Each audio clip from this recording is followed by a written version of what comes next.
So we have here a challenging exponential equation. We have 2 raised to x plus 1 plus 2 raised to 1 minus x equals 5. So we are asked to find the value of x that will satisfy this given equation. You can pause this video and try to answer. Alright, let us solve this together. So here is the solution.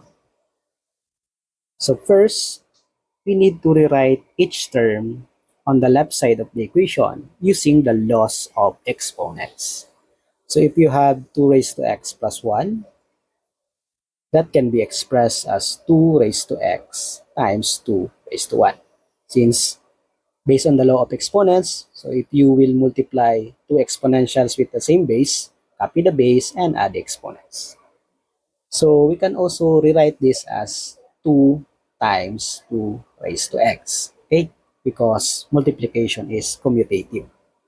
Now, 2 raised to 1 minus x can be also expressed as 2 raised to 1 times 2 raised to negative x. And that would be 2 times 2 raised to negative x. And since there is a negative exponent here, we can rewrite this as 2 over 2 raised to x. Now, let us rewrite the given equation. We have 2 raised to x plus 1 plus 2 raised to 1 minus x equals 5.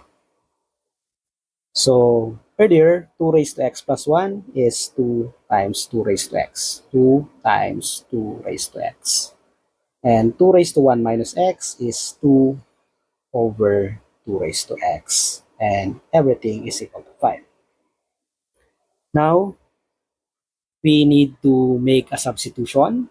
We need to let t be equal to 2 raised to x. Because notice that the left side of the equation, each term has 2 raised to x. So we have 2 raised to x here, and we have 2 raised to x here as the denominator. And 2 raised to x is always positive, right? Regardless of the value of x, whether it is negative, positive, or even 0, 2 raised to x is always greater than 0. Now, since we let t be equal to 2 raised to x, and 2 raised to x is greater than 0, hence t is always positive. Now, we have to make a substitution. Since t is equal to 2 raised to x, this is 2 times t plus 2 over t equals 5. Now, we need to eliminate the denominator on the next or on the second term. To do that, we need to multiply both sides by t. So we have 2t squared plus 2 equals 5t, right? So we can cancel t on the denominator. Now, we need to equate this to 0. So we have 2t squared minus 5t plus 2 equals 0. So we transpose 5t to the left and equate to 0. Now, this is a quadratic equation, a general quadratic equation. So is this factorable? So we need to think of two numbers whose product is 2 times 2, and that is positive 4. And at the same time, their sum is negative 5. So since the product is positive and the sum is negative, so the two numbers have the same sign. And the two numbers must be both negative, right? Because the sum is negative 5. And those two numbers are what?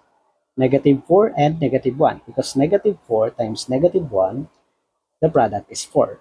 Negative 4 plus negative 1, the sum is negative 5. So that is correct.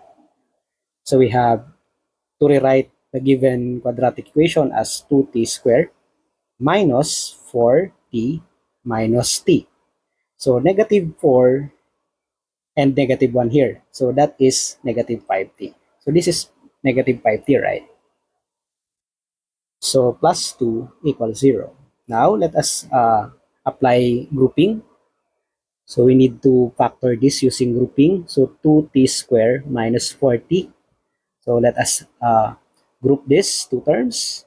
So minus t.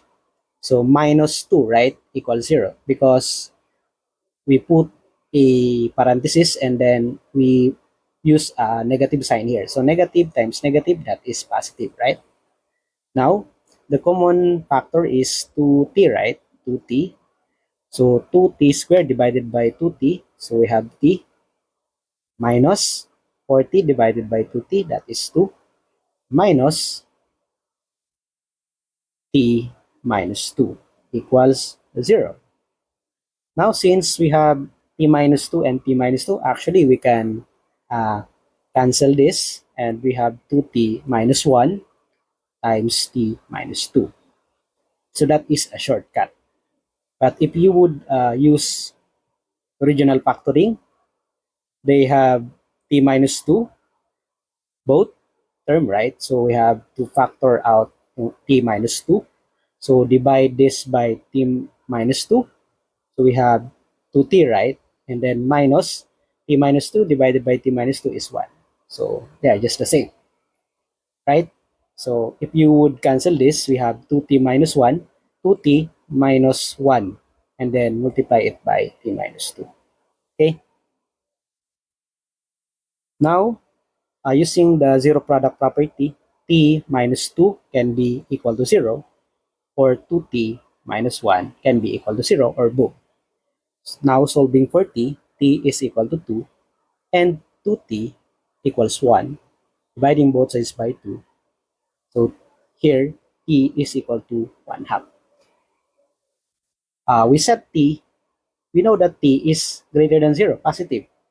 So we have t is equal to 2 and t is equal to 1 half. So they are both correct. But that is just the value of t. Okay, that is not the end of the story or the end of the solution, because we set t be equal to 2 raised to x. So let us solve for the value of x. So since t is equal to 2 raised to x, so let us solve for t is equal to 2. So for t is equal to 2, we have 2 equals 2 raised to x. So they have the same base. So the exponent of 2 here is 1. So since they have the same base, we can equate their exponents. So x is equal to 1. So this is one of the solutions. Now, if t is equal to 1 half, so we have 1 half equals 2 raised to x. We know that 1 half can be expressed as 2 raised to negative 1, right? Like before. Earlier, we said this one, 2 raised to negative x is actually 1 over 2 raised to x. Okay? Now, 1 half is 2 raised to negative 1, and that is equal to 2 raised to x. So they have the same base, so we can equate the exponents. X is equal to negative 1. So the answer is positive and negative 1. Now, let us check our answers. So the given equation is 2 raised to x plus 1, 2 raised to x plus 1, plus 2 raised to 1 minus x equals 5, right? Let us check. 2 raised to x, yeah. So if x is equal to 1, 2 raised to 1 plus 1 plus 2 raised to 1 minus 1 equals 5. So this is 2 square plus this is 2 raised to 0 is equal to 5. 2 square is 2 times 2, 4. 2 raised to 0, any non-zero number raised to 0 is 1. So yeah, this is correct. So x is equal to 1 is a solution. How about x is equal to negative 1? If x is equal to negative 1, 2 raised to negative 1 plus 1 plus 2 raised to 1 minus negative 1 must be equal to 5. So this is 2 raised to 0 plus this is 2, 1 minus negative 1, that would be plus 1 equals 5. So again, 2 raised to 0 is 1 plus this is 2 raised to 2. Yeah, this is 1 plus 4, and that is really equal to 5. So hence, positive 1 and negative 1 are the solutions for the given exponential equation.